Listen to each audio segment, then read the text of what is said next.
Eh bien bonjour à tous et à tous, bienvenue sur cette nouvelle vidéo, je suis Axel Bruderman et c'est un réel plaisir pour moi de vous retrouver aujourd'hui sur YouTube. D'ailleurs j'aimerais aborder un sujet qui me fait bien rigoler mais vraiment plein de valeur. Vraiment je vais vous transmettre dans cette vidéo les pires erreurs que font les dropshippers, les e-commerçants en 2019. Donc si vous êtes prêts, eh bien on commence cette vidéo tout de suite. Alors juste avant qu'on commence la vidéo, je tiendrai à le rappeler. En fait, si vous n'êtes pas encore abonné à la chaîne, eh bien faites-le maintenant. Cliquez sur le bouton juste en dessous de la vidéo, s'abonner, comme ça vous ne ratez pas une prochaine vidéo de valeur. Surtout, activez la cloche de notification parce que c'est de cette manière que vous pourrez être averti d'une prochaine vidéo, d'une prochaine sortie. Également, si vous faites partie des personnes qui commentent dans les 30 premières minutes qui suivent la mise en ligne d'une vidéo sur ma chaîne, je sors une vidéo tous les jours à 18 h, eh bien vous avez une chance de remporter un appel avec moi totalement offert, je vous l'offre gratuit, qui vous permettra d'avoir des réponses à vos questions. Donc profitez-en. Alors pourquoi est-ce que j'ai dit que ce sujet était amusant aujourd'hui? Tout simplement parce que j'ai une petite anecdote et franchement elle m'a fait bien rigoler avec le recul. J'avais une boutique à l'époque et je ne comprenais pas pourquoi le trafic arrivait bien de ma publicité, je faisais une bonne publicité, j'avais de bons chiffres, mais j'avais un mauvais taux de conversion et je ne savais pas comment l'expliquer. C'est-à-dire qu'en fait j'avais des visiteurs sur mon site et les 3/4 venaient sur mon site puis repartaient. En fait, j'avais un taux, ce qu'on appelle de rebond, un taux de rebond vraiment énorme. Les gens venaient sur mon site puis partaient. Qu'est-ce que j'ai fait? Premier réflexe, j'ai mis une application afin d'observer ce que faisaient mes visiteurs sur la boutique et je me rends compte qu'ils partent à partir du moment où ils voient le bouton « Ajouter au panier ». Et je me dis mais comment est-ce que c'est possible? Ils n'ont même pas encore cliqué dessus qu'ils s'en vont. C'est impossible que le bouton « Ajouter au panier » fasse fuir. Donc là, je creuse un petit peu et je me rends compte que quand je retire l'urgence que j'avais mise en dessous, donc le timer, je retire également l'offre, tout ce qui était pushy en fait, donc des techniques agressives d'urgence, je me rends compte que ça décoince, le bouton ajouter au panier, les gens passent par-dessus et lisent la description, j'ai un peu plus d'achats et au final, je commence à faire des ventes et on s'arrêtera là pour cette histoire parce que je vous réserverai la partie du scaling sur une autre vidéo. Mais voilà, en gros, je me suis rendu compte que j'avais fait des erreurs sur ma boutique et aujourd'hui, j'aimerais vous faire partager ces erreurs-là et justement comment est-ce que vous pouvez éviter de faire les plus grosses erreurs que font la majorité des e-commerçants. J'en vois tous les jours des dizaines et des dizaines de shops, que ce soit avec mes clients ou que ce soit tout simplement sur Facebook ou dans des groupes. Donc en fait, les erreurs aujourd'hui, elles ont un petit peu évolué parce qu'à l'époque, la majorité des personnes faisaient des fautes d'orthographe. Bon, aujourd'hui, j'en vois toujours, mais ça se voit de moins en moins quand même. Aussi, les photos étaient de mauvaise qualité. On voit encore les logos sur les photos de produits, etc. Ça, c'est vraiment à ne pas faire, mais ce n'est pas ce qui se fait le plus aujourd'hui. Donc dans un premier temps, je vais vous faire un rappel des erreurs générales qu'on peut observer depuis que l'e-commerce, depuis que le dropshipping se développe surtout. Comme ça, vous ne ferez jamais ces erreurs, surtout qu'elles sont vieilles comme le monde. Mais il ne faut pas les refaire, je les vois toujours aujourd'hui, donc la preuve que des gens le font encore. Dans un second temps, je vous donnerai mes meilleurs conseils à appliquer en 2019 afin d'éviter faire les nouvelles erreurs que font les e-commerçants. Donc comme ça, vous serez à jour également. Donc si vous êtes prêts, on commence tout de suite par les pires erreurs globales. Dans tous les cas, il n'y en a pas 150. Premièrement, les fautes d'orthographe, c'est pas bon du tout.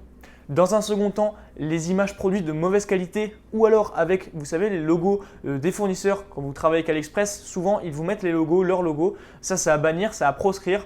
Également, dans un troisième temps, utiliser les mêmes images qu'AliExpress, du moins des images, vous savez, obvious un peu, donc je ne sais pas comment le dire en français exactement, mais voilà, des images qui sont vraiment alarmantes, on sait que c'est un produit qui vient de Chine, voilà, ça il ne faut vraiment pas le mettre sur son shop, pourtant j'en vois encore aujourd'hui, donc évitez ça, c'est vraiment pas une bonne option.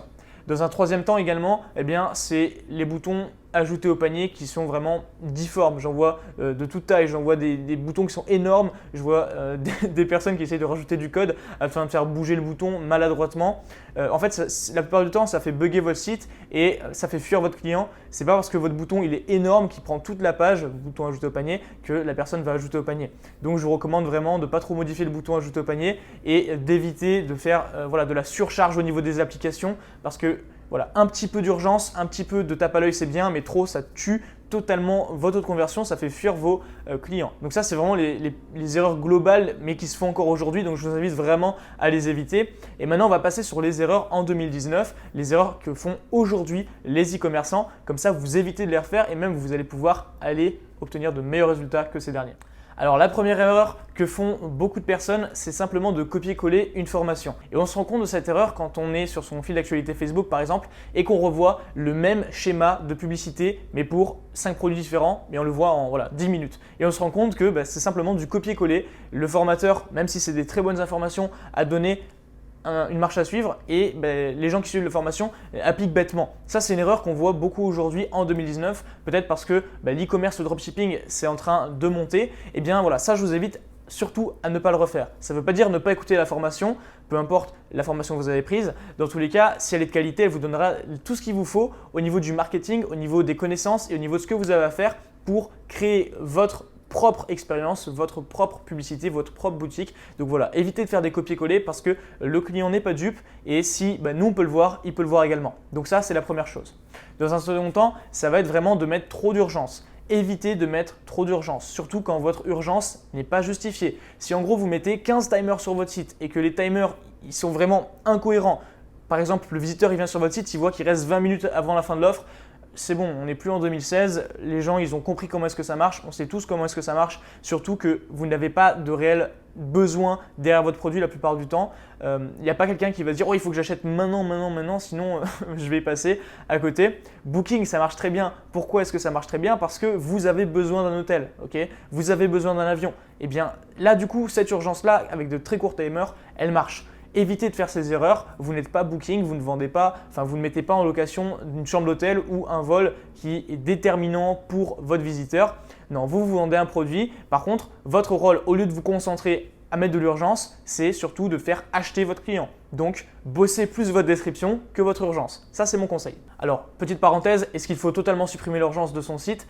Je sais qu'il y a des gens qui vont dire oui, d'autres qui vont dire non. Personnellement, je suis mitigé. Je fais avec et sans. J'ai des bons résultats dans les deux cas. Je vous recommanderais du coup de faire un mélange des deux, c'est-à-dire de mettre de l'urgence, mais de la mettre intelligemment, c'est-à-dire de ne pas spammer votre visiteur et non plus de ne pas tomber dans du coup de la paraphrase, c'est-à-dire ne pas vendre votre produit. Voilà, faites un mélange des deux, trouvez le juste milieu. Dans tous les cas, testez. C'est du travail, voilà, il n'y a pas de baguette magique, je vous recommande toujours de tester et c'est ce qui va vraiment vous permettre de sortir du lot, donc d'éviter de faire cette erreur. Troisième erreur que font les e-commerçants en 2019, ça va être du coup de faire payer la livraison pour un produit qui est déjà assez cher. Et ça, on le revoit beaucoup. Donc par exemple, si votre produit, vous le vendez à 39 € et que vous rajoutez une livraison de 2 € supplémentaires juste pour augmenter un petit peu votre marge, il y a de fortes chances qu'au moment de mettre la carte, votre visiteur se rend compte que 2 € de livraison, ça passe le produit non plus à 39 mais à 41, le prix psychologique qui ne va plus faire tant son effet, même si ce n'est pas non plus quelque chose d'énorme. Mais ce pourcentage de personnes qui va être affecté par ce prix psychologique, donc de 39 € qui va se dire « Ah, je paye que 30 €, dès qu'elle va voir 41, elle va se dire « Je paye 40 €. C'est plus la même sensation pour lui et elle va fuir. Donc évitez de faire payer 2 fois votre visiteur. Je suis toujours une règle personnellement qui est la suivante.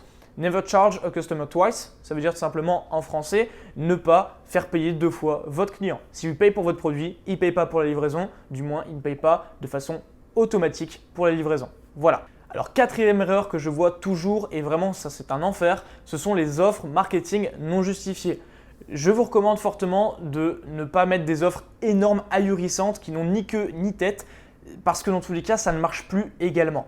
Vous devez vraiment vous concentrer à être logique et à présenter une offre qui est vraiment intéressante, qui est concrète et qui est vraiment réelle. Si en fait votre prospect ou votre visiteur il se rend compte que vous avez trop d'urgence, du coup il a des doutes sur le timer, votre offre elle est vraiment trop bizarre et c'est pas logique, eh bien il va partir même s'il est vraiment intéressé, tout simplement parce qu'il ne va pas avoir confiance en votre site et non pas en votre produit mais en votre site. Il va faire le tour d'Amazon, il va trouver votre site, votre produit ou alors sur un autre concurrent et il va l'acheter. Donc voilà, vous ferez de la pub pour Amazon, pour un concurrent ou pour un magasin en physique, c'est vraiment pas la bonne méthode. Donc mon conseil, évitez de mettre des offres qui n'ont ni queue ni tête.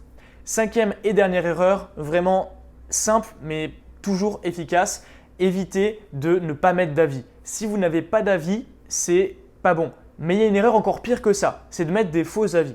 Si vous mettez des faux avis, vraiment, vous allez faire l'effet inverse de mettre des avis. C'est-à-dire qu'en gros, vous allez être encore plus dans un côté négatif et votre visiteur il va se rendre compte que les avis sont soit trop beaux, soit pas concrets, pas réels, soit louches. Et du coup, il va se dire « Ok, ce site, c'est une arnaque ».